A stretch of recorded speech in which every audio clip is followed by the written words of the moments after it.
Quand tu veux acheter une propriété au Québec, il y a un document super important dont on ne parle pas assez, le contrat de courtage exclusif achat qu'on appelle souvent le CCA. C'est un formulaire officiel de l'OASIC, l'organisme qui encadre la pratique du courtage immobilier au Québec. Mais qu'est-ce que ça veut dire pour toi concrètement de signer un CCA? Quels sont tes droits, tes obligations et à quoi tu t'engages? Aujourd'hui, je vais tout décortiquer. Mon but, c'est que tu ressors de cette vidéo en comprenant exactement ce que tu signes, pourquoi ça existe et surtout comment ça protège tes intérêts comme acheteur. On va aussi parler de situations délicates comme la double représentation où le même courtier peut être impliqué des deux côtés de la transaction et de ce qui arrive si tu décides de ne pas signer de CCA. Parce que oui, il existe un document qui s'appelle l'avis acheteur sans CCA et ce formulaire-là stipule noir sur blanc que tu comprends que tu n'es pas représenté et que le courtier du vendeur ne travaille pas pour toi,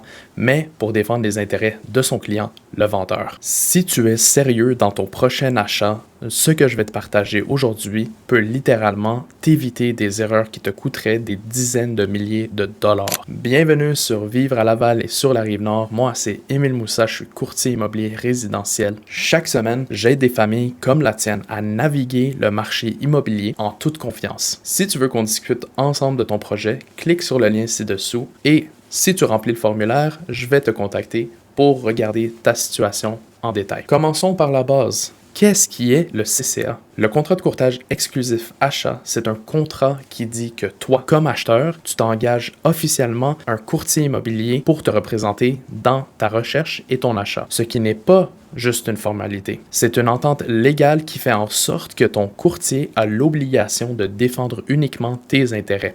Il devient ton représentant exclusif. Il travaille pour toi et il doit agir avec loyauté, diligence et compétence pour protéger tes droits. Dans le contrat, on identifie clairement qui est l'acheteur, qui est le courtier et quel type d'immeuble tu recherches.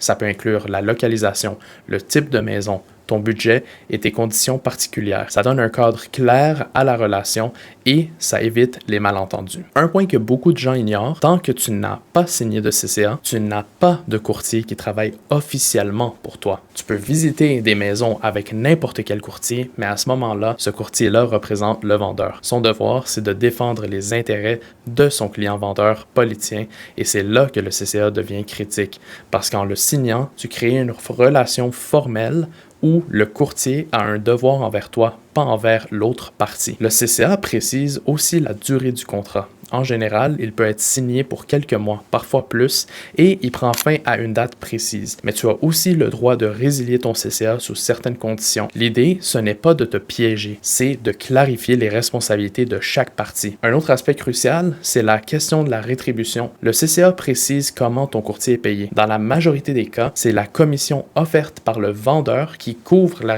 rétribution de ton courtier. Mais il y a des scénarios où ce n'est pas le cas et le CCA vient encadrer ça. Par exemple, si tu achètes une propriété qui n'est pas listée avec un courtier ou si tu achètes dans une situation spéciale, il faut que ce soit clair qui paye quoi. Le point 7 du contrat est le plus important pour toi en tant qu'acheteur, car c'est là où ça parle de tes déclarations et obligations envers ton courtier.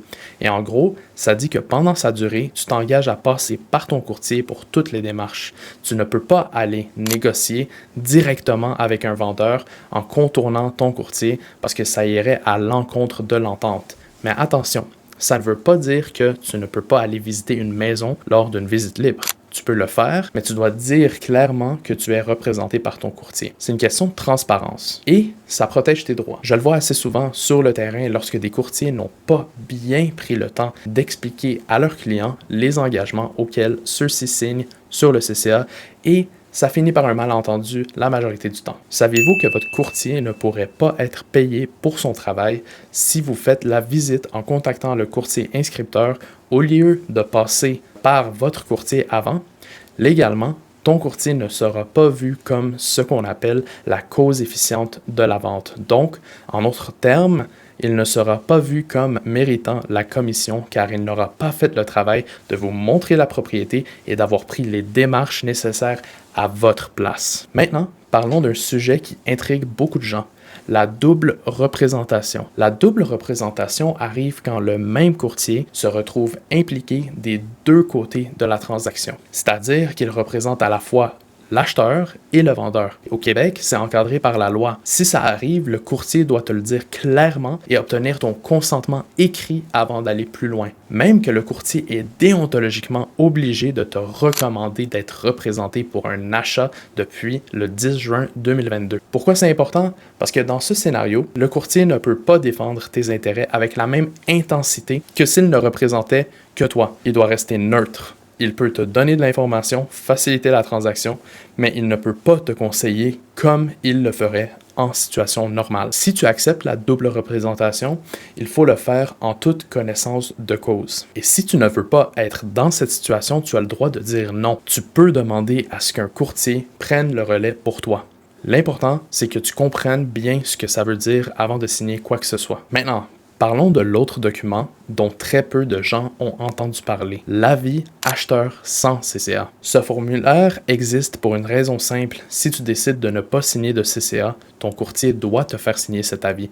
Qu'est-ce que cet avis dit? Qu'en tant qu'acheteur, tu comprends que tu n'es pas représenté. Ça veut dire que le courtier avec qui tu parles ou avec qui tu visites une maison n'agit pas pour toi, mais pour le vendeur. Ses obligations légales, sa loyauté, sa compétence, son devoir de protéger les intérêts, tout ça va au bénéfice du vendeur, pas toi. C'est un point que beaucoup d'acheteurs découvrent trop tard. Ils pensent que le courtier qui leur ouvre la porte d'une maison travaille pour eux, mais en réalité, il travaille pour le vendeur, sauf si un CCA a été signé. Et l'avis acheteur sans CCA est là pour t'obliger à reconnaître cette réalité. En signant, tu confirmes que tu es conscient que personne ne défend tes intérêts. Et c'est là que tu comprends pourquoi un CCA est essentiel. Parce qu'il n'est pas là pour compliquer ta vie, il est là pour te protéger. Sans CCA, tu es seul. Avec un CCA, tu es un professionnel qui agit légalement pour défendre tes droits et t'accompagner dans chaque étape de l'achat. Alors, qu'est-ce que ça veut dire en résumé de signer un CCA? Ça veut dire que tu donnes un mandat